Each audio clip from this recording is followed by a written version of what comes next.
শাস্ত্ৰৰ উত্তম গীতা ভাগৱত ধৰ্মৰ উত্তৰ নাম দেৱৰ উত্তম দৈৱিকী নন্দন চৰণে কৰোহু প্ৰণাম চৰণে কৰোহু প্ৰণাম। আজি মেৰাপানী গোলাঘাট মেৰাপানী বৰদুই পুৰাণ নামঘৰত আজি শ্ৰীমদ ভাগৱতৰ সামৰণি অনুষ্ঠান। আচলতে এই সামৰণি অনুষ্ঠানলৈ বৰ ধুমধামেৰে আয়োজন কৰা হৈছে। ইয়ালৈ বিভিন্ন প্ৰান্তৰ পৰা পাঠকসকল আহি পেলাই ইয়াত ভাগৱত পাঠ কৰিছে। 10জন পাঠকে ইয়াত পাঠ কৰিছে আজি সামৰণি অনুষ্ঠানত। আপোনালোকে বন্ধুসকল চাই থাকিব। আমি যি আজি মেৰাপানী গোলাঘাট মেৰাপানী বৰদুই পুৰাণ নামঘৰ মহাভাগৱতৰ সামৰণি দৃশ্য দেখুৱাই থাকিব। বৰ্তমান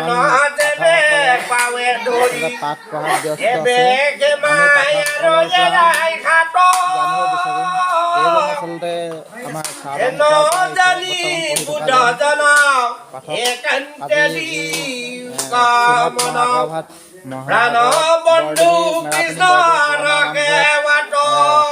অনুষ্ঠান আছে মহাভাগৱতৰ। ইতিমধ্যে আমাৰ বিশিষ্ট অতিথি পাঠকসকল উপস্থিত হৈছেহি। পাঠকসকলৰ আজি শ্ৰীমদ ভাগৱতৰ বিষয়ে জানিবলৈ চেষ্টা কৰিম পৰৱৰ্তী সময়ত। আচলতে আজি আমাৰ মেৰাপানী বৰদুই পুৰাণ নামঘৰৰ যি সামগ্ৰিক দৃশ্য আমাৰ মাজত আজি যি মহাভাগৱতৰ সামৰণি অনুষ্ঠানত আমাৰ স্থানীয় চাওদাং পথাৰ উপেন ঠেঙালদেৱ আছেহি। যে তেখেতে বিশিষ্ট আচলতে নিৰ্দিষ্ট পাঠক আমাৰ এই চাওদাং পথাৰ মেৰাপানী এৰিয়াটোক তেখেতে প্ৰতিনিধিত্ব কৰে। আমি তেখেতৰ পৰা আজি যি মহা আয়োজন চলিছে মেৰাপানী বৰদুই পুৰাণ নামঘৰত, আমি তেখেতৰ পৰা জানিব বিচাৰিম যে এই মুহূৰ্তত যি এই মহাভাগৱতৰ আজি সামৰণি মুহূৰ্তত আপুনি কি ক'ব? কৃষ্ণ আজি যিভাগ শ্ৰীমদ মহাভাগৱত এই বৈকুণ্ঠ নামঘৰত আজি সামৰণি হিচাপে বৈকুণ্ঠপুৰীত বৰদুই গাঁৱৰ ৰাইজে যি নাম আয়োজন কৰিছে, আমি এইভাগ সদায় শলাগিব লাগিব। আমাৰ ভকত বৈষ্ণৱৰ এই অসমীয়া হিন্দু সমাজে নামকেই মূল বস্তু বুলি ধৰিছে। আৰু বিশেষ মই এতিয়া নকওঁ, ইমানকৈ কৈছোঁ এতিয়া। হয়, আমি তেখেতলৈ পাঠকজনলৈ ধন্যবাদ জ্ঞাপন কৰিছোঁ যে আমাৰ মাজত আছে এজন পাঠক। আচলতে এইজনো পাঠকেই। আচলতে এই পাঠকজনৰ এটা বৈশিষ্ট্য আছে, আমি দেখা পাইছোঁ যে তেওঁৰ যিটো মাতৰ কথনৰ শৈলী আচলতে বহুত ডাঙৰ। তেখেতে যে পাঠ কৰিলে যে শুনি থাকিব মন যায়, এটা আচলতে মাইকৰ দৰে। তেখেতে পাঠ কৰিলে মাইকৰ প্ৰয়োজন নাই। যে আজি এই বৰদুই নামঘৰত আমাৰ বহুত মেৰাপানী বৰদুই নামঘৰলৈ আহি তেখেত সুদূৰ চাওদাংৰ পৰা বহুত আমাক ৰাইজে উৎসাহিত কৰিছে তথা সহযোগিতা আগবঢ়াইছে। এই সময়ত আমি তেওঁৰ আপোনাৰ অনুভৱ আজি যি মহাভাগৱতৰ যি সামৰণি অনুষ্ঠান, এই সামৰণি অনুষ্ঠানত উপস্থিত থাকি আপোনাৰ অনুভৱ কি অকণমান ক'ব? আমাৰ মনোভাৱ এইটোৱে, শ্ৰী মহাভাগৱত ভাগ চলি থকা আমাৰ মাজত আজি যি আমি পবিত্ৰ ভাদ মাহৰ পৰা অবিৰতভাৱে শ্ৰীমদ ভাগৱত ভাগী পাঠ কৰি আহিছিলোঁ। আজি কাতিৰ 10 তাৰিখে আমি পাঠ সামৰাৰ সিদ্ধান্ত গ্ৰহণ কৰিছিলোঁ। সেয়েহে আমাৰ 4-5টা খেলৰ ৰাইজ আহি আমাক সহযোগ কৰিছে, ভাল লাগিছে। আশা কৰিছোঁ অনাগত দিনত আমি এইদৰে একতাৰে আমি গুৰুজনাৰ যে ভাগৱত কীৰ্তন আদি পাঠ কৰি যাব পাৰোঁ, আমি তাকে কামনা কৰিছোঁ।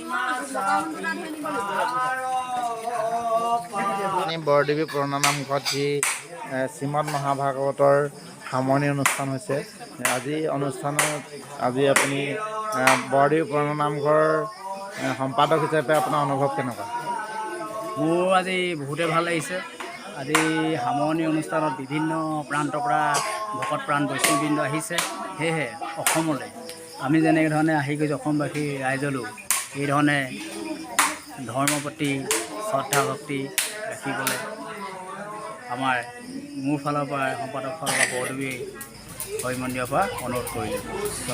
আমি চুৰিয়া পিন্ধাৰ ব্যৱস্থা কৰিছোঁ। আচলতে ভকতসকলক চুৰিয়া পিন্ধা বাধ্যতামূলক কৰিছোঁ। সেইকাৰণে আচলতে আজি চুৰিয়া পিন্ধি আহিছে। আজি বুলি নহয়, এতিয়া বৰ্তমান আহিবলৈ লৈছে। আমি আছে আমাৰ মাজত আমাৰ পুৰণা পৰিচালনা সমিতিৰ সভাপতি আছে, আমি তেখেতৰ পৰা জানিবলৈ চেষ্টা কৰিম। এইদৰে আচলতে কণ কণ মইনা মাইনীসকলেও চুৰিয়া পিন্ধি পিনাই যি ভাগৱতৰ পাঠলৈ আহিছে, নামঘৰলৈ আহিছে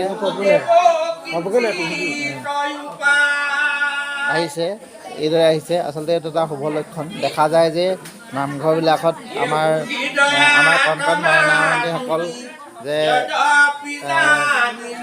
চুৰিয়া পিন্ধি নামঘৰলৈ নাহে, কিন্তু আমি মেৰাপানী বৰদেৱী পুৰণা নামঘৰত আমাৰ পৰিচালনা সমিতিয়ে যে আমি বাধ্যতামূলক কৰিছোঁ যে চুৰিয়া পিন্ধি নামঘৰলৈ আহিবই লাগিব। আৰু যিসকল আমাৰ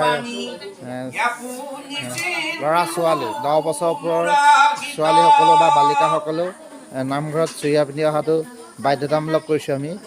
সেয়েহে এইটো ভাল পৰম্পৰা। আচলতে ভক্তি কৰিবলৈ হ'লে ভক্তিভাৱটো আমি সৃষ্টি কৰিব লাগিব। ভক্তিভাৱৰ এটা পৰিৱেশ সৃষ্টি কৰিব লাগিব। ভক্তিভাৱৰ পৰিৱেশ সৃষ্টি কৰিলেহে আচলতে আমাৰ যি ভক্তিৰ প্ৰতি আগ্ৰহ বাঢ়িব। সেইটো এটা শুভ লক্ষণ। আমি আশা কৰিম যে আমাৰ যি নামঘৰসমূহ আছে অসমৰ চুকে কোণে থকা কেৱল কীৰ্তন ভাগৱত বা পঢ়িলেই আমি চুৰিয়া পিন্ধি যে যাব লাগে তেনে নহয়। নামঘৰত যিকোনো অনুষ্ঠান, তিথি, উৎসৱ পাৰ্বণ যিকোনো অনুষ্ঠান হ'লে আমি নামঘৰলৈ চুৰিয়া পিন্ধি অহাটো বাধ্যতামূলক যে হ'ব লাগে, সেই কথাটো হ'ব লাগে আমি কামনা কৰিছোঁ। আচলতে এইদৰে আমাৰ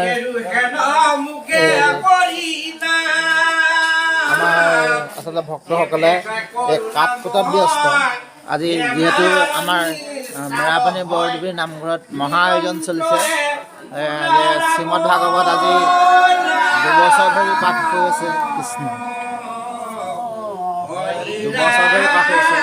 আচলতে 2 বছৰৰ মূৰত আজি পাঠৰ সামৰণি অনুষ্ঠান কৰিছে। আৰু আমাৰ অতিথিসকল আহি আচলতে ইতিমধ্যে আমাৰ যি মেৰাপানী বৰদেৱীৰ নামঘৰত যি আমাক মানে উৎসাহ অধিবনা যোগাইছে, আমি তেখেতসকললৈ এই চেগতে আমি ধন্যবাদ জ্ঞাপন কৰিছোঁ। যে আমি পৰৱৰ্তী সময়ত আমি পাঠকসকলৰ পৰা মহাভাগৱতৰ বিষয়ে জানিবলৈ চেষ্টা কৰিম। আপোনালোকে চাই থাকিব আমাৰ এই অনুষ্ঠান। এইফালে আমাৰ আচলতে এইজনো আমাৰ ভকতে হয়, স্থানীয়। এইজনেও আমাক যথেষ্ট সহযোগিতা আগবঢ়া দেখা গ'ল আমি পাঠ পঢ়াৰ পৰা। যে এই মুহূৰ্তত কেনেকুৱা অনুভৱ হৈছে অকণমান কৈ দিব। আমি আহি ভাদ মাহৰ পৰা আমি ইয়াতে বৰদেৱী ৰাইজৰ লগতে আহি পিনে আমি আজি সেই ভাগৱত শেষত আমি আহি উপস্থিত হৈ আজি আপোনালোকৰ হেৰিত আহি আমি ইয়াতে আমি কোৱা কোনো ঘটনাই আমি ইয়াতে কৈ আমি আমাৰ হেৰি নাই নহয়।